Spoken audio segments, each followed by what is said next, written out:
Seja você muito bem-vindo aqui ao canal. Vamos falar sobre, como você sabe, meu nome é Leandro Lestat e estamos aqui hoje para continuar falando sobre o Vem Segue-me dessa semana, que está muito especial.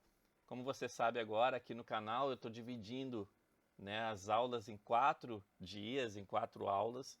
Então eu espero que as aulas possam realmente estar ajudando você em tudo que você precisa aí, para aumentar o seu testemunho, ou para aprender um pouquinho mais sobre o Novo Testamento, ou para poder conhecer um pouquinho mais aí sobre o Evangelho. Espero que as aulas estejam te ajudando com isso, beleza? Não esquece de dar aquela super curtida aqui, se você ainda não deu aquela curtida aqui nesse vídeo, e também se inscrever aqui no canal, beleza? Compartilha com seus amigos, é bem importante que você faça isso para que o YouTube aí possa ver que esse vídeo é de grande valia para as pessoas também, beleza? Então, começaremos hoje a nossa aula falando um pouquinho sobre o panorama histórico do que estava acontecendo durante todo esse período que a gente está vendo essa semana no estudo do Vem Segue-me. Essa semana a gente está vendo aí sobre as últimas horas de Jesus Cristo, E hoje eu gostaria de começar com uma escritura que está em Doutrina e Convênios 76, versículo 40 a 42. E fala o seguinte: E este é o Evangelho, as alegres novas que a voz do céu nos testificou. As alegres vozes que a voz do céu nos testificou. Alegres novas. Que ele veio ao mundo, sim, Jesus, para ser crucificado pelo mundo e para tomar sobre si os pecados do mundo e para santificar o mundo e purificá-lo de toda iniquidade. Olha só como a gente conhece sobre Jesus Cristo a partir do momento que a gente está vendo o que está aqui nessa escritura, O que é falado sobre ele, qual é a razão de Jesus Cristo ter vindo à Terra. E a gente vê a importância de tudo isso. Então olha aqui o que fala nessa escritura, basicamente, palavras-chave aí que a gente pode lembrar. Ele foi crucificado pelo mundo para tomar sobre si os pecados do mundo e para santificar o mundo e purificá-lo de toda iniquidade. Então a gente vai numa escadinha aqui de coisas que Cristo fez em toda a sua vida, E principalmente ali nos últimos momentos dele, quando ele tomou sobre si os pecados de toda a humanidade, começando lá no Getsemane, que a gente viu na aula na semana passada, culminando, com essa semana que a gente está vendo aí sobre a crucificação de Jesus Cristo. Hoje na nossa aula a gente vai ver basicamente sobre a crucificação dele. Então no 42 continua, para que por intermédio dele fossem salvos todos os que o Pai havia posto em seu poder e feito por meio dele. Então por intermédio de Jesus Cristo, todas as pessoas poderiam obter, a chance de serem salvas, a chance de ganharem a exaltação. Lá no livro de Mórmon, em 3º Nef 27, versículo 13 a 14, fala o seguinte: Eis que vos dei o meu evangelho, e este é o evangelho que eu vos dei.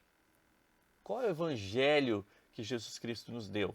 E ele fala aqui, que vim ao mundo para fazer a vontade do meu Pai, porque meu Pai me enviou. Esse é o evangelho de Jesus Cristo, que ele veio ao mundo para fazer a vontade do Pai. E meu Pai enviou-me para que eu fosse levantado na cruz. Olha que especial saber que Cristo entendia muito bem disso, O Pai tinha enviado ele para que ele fosse levantado na cruz. Ele sabia disso. Por isso que ele aceitou tudo o que a gente viu na aula passada, ele aceitou de forma quieta. E depois que eu fosse levantado na cruz, pudesse atrair a mim todos os homens, a fim de que assim como fui levantado pelos homens, assim sejam os homens levantados pelo Pai, para comparecerem perante mim, a fim de serem julgados por suas obras, sejam elas boas ou más. Então ele fez isso para que ele fosse levantado perante os homens, ou seja, para que ele pudesse passar pela ressurreição, e para que todos os homens pudessem também passar pela ressurreição.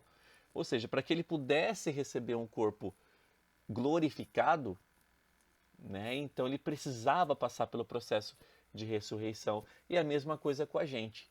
Para que a nossa memória e o nosso corpo passe por esse processo e esteja de uma forma perfeita, precisamos passar pelo processo de ressurreição. E aí passaremos então pelo momento de julgamento. Então existe uma sequência de eventos que vão acontecendo que tem muito a ver com a expiação de Cristo.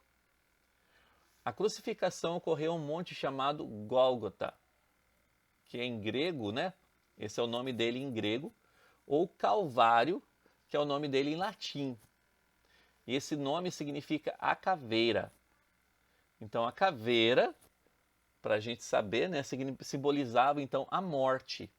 Então num local como esse, o sacrifício expiatório de Cristo foi concluído. Isso é Russell Nelson falando numa liarrona de dezembro de 89.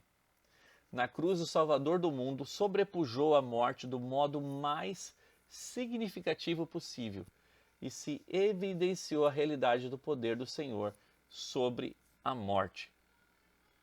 Ou seja, ele provou, a partir daquele momento, que ele poderia passar pela morte, sim, mas que ele também poderia passar pela ressurreição. Então ele venceu a morte física por meio daquilo. Né? Então a gente tem duas coisas aqui que fazem parte da expiação. Uma que tem muito a ver com a aula da semana passada sobre o Getsemane.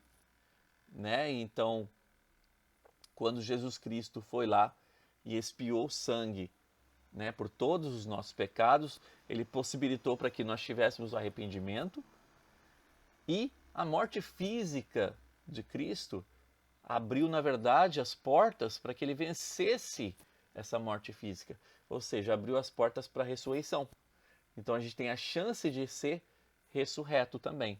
Então vencemos as duas mortes aqui.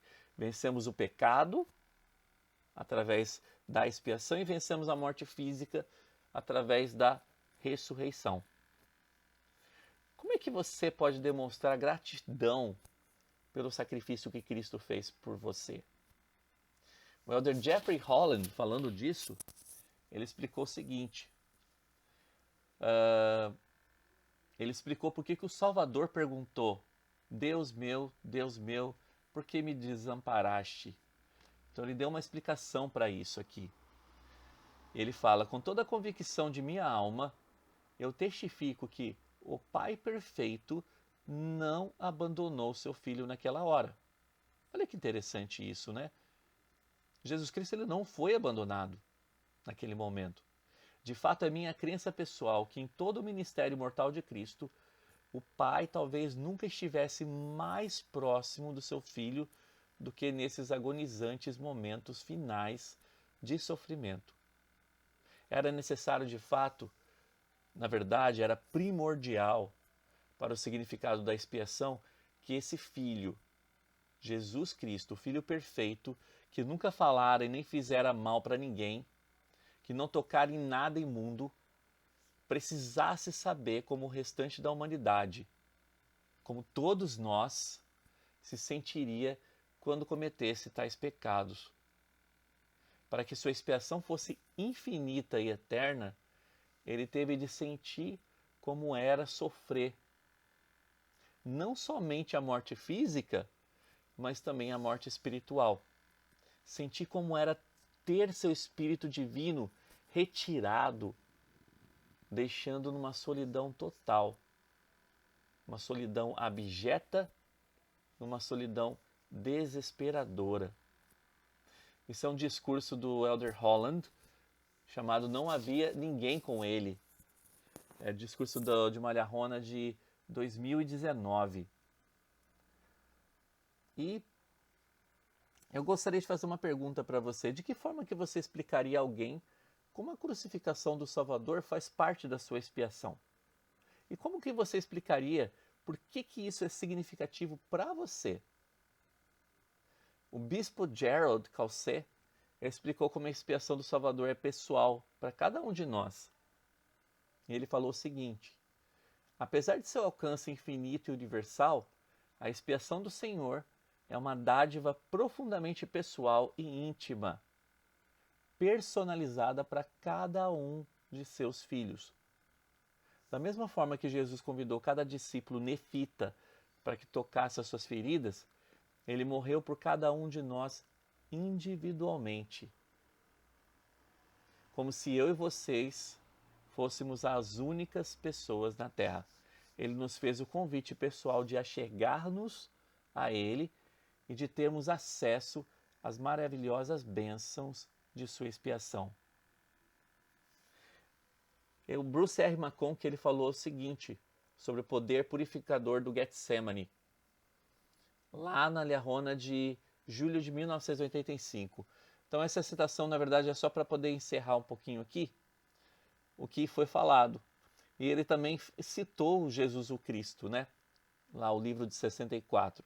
Lá na página 638 de Jesus o Cristo, que fala o seguinte: deixa-nos a impressão de que, além do terrível sofrimento característico da crucificação, a agonia do Getsemane havia voltado intensificada, além da capacidade humana de suportar. Naquela hora mais pungente, o Cristo agonizante estava só, da maneira mais terrivelmente real. A fim de que o supremo sacrifício do Filho pudesse consumar-se em toda a sua plenitude, o Pai parece ter retirado o apoio de sua presença imediata, deixando o Salvador dos homens à glória da completa vitória sobre as forças do pecado e da morte. Então, os céus escureceram, trevas cobriram a terra por 3 horas, como aconteceu com os nefitas. Houve uma forte tempestade, como se o próprio Deus da natureza estivesse agonizando. E de fato estava.